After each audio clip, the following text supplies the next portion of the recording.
ముఖ్యమంత్రులు ఓటమి ఒకసారి ఆ వార్త చూద్దాం. నిన్న కేజ్రీవాల్, నేడు మమతా, స్టాలిన్ వీళ్ళు ముగ్గురు కూడా ఆపద్ధర్మ అంటే ఎలక్షన్స్ జరుగుతున్నప్పుడు ఆపద్ధర్మ ముఖ్యమంత్రులుగా ఉన్న వ్యక్తులు. వీళ్ళు ముగ్గురు ఓటమి పాలయ్యారు. ముగ్గురికి కూడా రకరకాల విమర్శలు, రకరకాల స్కాములు సంబంధించిన వార్తలు ఇక్కడ ఉన్నాయి. ఒకసారి చూద్దాం. రాష్ట్రాలకు ముఖ్యమంత్రిగా పనిచేసిన వారు శాసనసభ ఎన్నికల్లో వ్యక్తిగతంగాను ఓటమిని చవిచూడటం ఇటీవలి కాలంలో పరిపాటిగా మారింది. అంటే ముఖ్యమంత్రి అభ్యర్థి కూడా ఓడిపోయాడు అనుకోండి, ఇంకెలా ఉంటుంది? ఇప్పుడు బాహుబలి సినిమాలో ఫస్ట్ విలన్ని కొట్టగానే మిగతా ఆ కింద సైనికులందరూ కూడా పారిపోతారు. అంటే కీలకం అక్కడ నాయకుడు, అధినాయకుడు.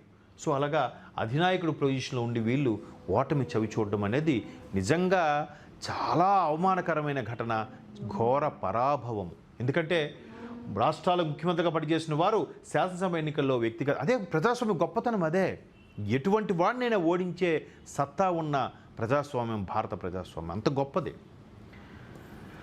ఆప్ తరపున ముఖ్యమంత్రిగా పనిచేసిన అరవింద్ కేజ్రీవాల్ 2020లో జరిగిన ఢిల్లీ అసెంబ్లీలో ఓడిపోయారు. సోమవారం ప్రకటించిన అసెంబ్లీ ఎన్నికల ఫలితాల్లో పశ్చిమ బెంగాల్ భవానీపూర్ నియోజకవర్గం నుంచి ముఖ్యమంత్రి మమతా, అలాగే 2021లో ఆమె నందిగ్రామ్లో ఓటమిని చవిచూశారు. తర్వాత జరిగిన ఉప ఎన్నికల్లో గెలిచి ముఖ్యమంత్రి బాధ్యతలు చేపట్టారు. తాజా ఎన్నికల్లో తమిళనాడులోని కొలాధూర్ నియోజకవర్గం నుంచి పోటీ చేసిన రాష్ట్ర ముఖ్యమంత్రి స్టాలిన్ పరాజయం చవిచూశారు. రీజన్స్ చాలా ఉన్నా కూడా ముఖ్యమంత్రి అభ్యర్థిగా ఉన్న వాళ్ళు ఓడిపోవడం అనేది నిజంగా వాళ్ళకు ఒక ఇబ్బందికర మచ్చనే చెప్పాలి. అలాగే ఒడిశా ముఖ్యమంత్రిగా పనిచేసిన నవీన్ పట్నాయక్ 2024 ఎన్నికల్లో 2 అసెంబ్లీ స్థానాల నుంచి పోటీ చేసి ఒకచోట ఓడిపోయారు, ఒకచోట గెలిచారు. బట్ ఆయన పార్టీ బిజు జనతాదళ్ ఓటమి పాలైంది. అక్కడ భాజపా కూడా జెండా రెపరెపలాడింది. ఈరోజు దేశవ్యాప్తంగా చూస్తే భాజపా పాలిత ప్రాంతాల రాష్ట్రాలు 21కి చేరింది. 28 రాష్ట్రాలలో 21 భాజపా రాష్ట్రాలు. పంజాబ్ ముఖ్యమంత్రిగా పనిచేసిన చరణ్జిత్ సింగ్ చన్నీ సైతం 2020 అసెంబ్లీ ఎన్నికల్లో ఓటమి పాలయ్యారు. చూడండి ఎన్ని రికార్డులు ఉన్నాయో. 23 తెలంగాణ ఎన్నికల్లోనూ గజ్వేల్, కామారెడ్డి స్థానం నుంచి పోటీ చేసిన అప్పటి ముఖ్యమంత్రి కేసీఆర్ కామారెడ్డిలో ఓటమి తప్పలేదు. 2017 హిమాచల్ ప్రదేశ్ ఎన్నికల్లో రాష్ట్ర ముఖ్యమంత్రిగా ఉన్న ప్రేమ్ కుమార్ ధుమాల్, ఉత్తరాఖండ్ సీఎంగా ఉన్న హరీష్ రావత్, గోవా ముఖ్యమంత్రిగా ఉన్న లక్ష్మీకాంత్ పర్సేకర్ ఓడిపోయారు. అంతకు మునుపు 2013 ఎన్నికల్లో ఢిల్లీ ముఖ్యమంత్రిగా షీలా దీక్షిత్, కాంగ్రెస్ తరపున సీనియర్ మహిళ, 2011లో పశ్చిమ బెంగాల్ ముఖ్యమంత్రి బుద్ధదేవ్ భట్టాచార్య, 2005లో బీహార్ ముఖ్యమంత్రి రబ్రీదేవి ఓటమిని చవిచూశారు. రబ్రీదేవి అంటే లాలూ ప్రసాద్ యాదవ్ గారి శ్రీమతి. ఆమె కూడా ముఖ్యమంత్రిగా ఉండి, ఎందుకంటే ఆయన జైలుకి వెళ్ళాక రబ్రీదేవిని ముఖ్యమంత్రిగా చేసి మొత్తం వెనక నుండి నడిపించడం కూడా జరిగింది.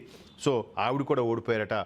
1989లో ఉమ్మడి ఆంధ్రప్రదేశ్లోని హిందూపురం, కల్వకుర్తి నుంచి పోటీ చేసిన నందమూరి తారక రామారావు గారు కల్వకుర్తి నియోజకవర్గం నుంచి ఓడిపోయారు.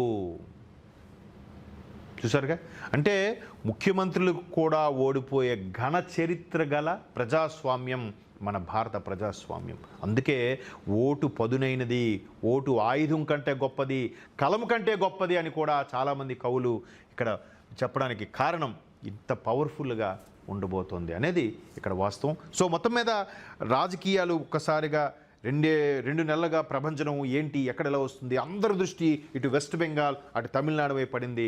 తమిళనాడులో టీవీకే రావాలని చాలామంది కోరుకున్నారు, టీవీకే వచ్చింది. వెస్ట్ బెంగాల్లో భాజపా రావాలన్న కోరిక చాలా పెరిగింది.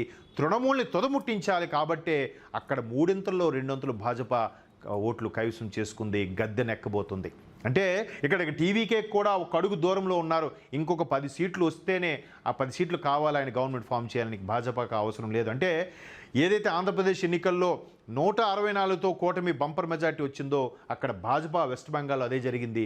ఒకటి భాజపా రావాలని కోరిక ఎక్కువైతే తృణమూల్ యొక్క వ్యతిరేకత ఇంకా ఎక్కువ అవడం వల్ల భాజపా మరింక స్థాయికి వెదిగి గవర్నమెంట్ ఫామ్ చేయబోతుంది. చూద్దాం. ముఖ్యమంత్రి అధికారులు ఈపాటికే కన్ఫర్మ్గా జరిగింది.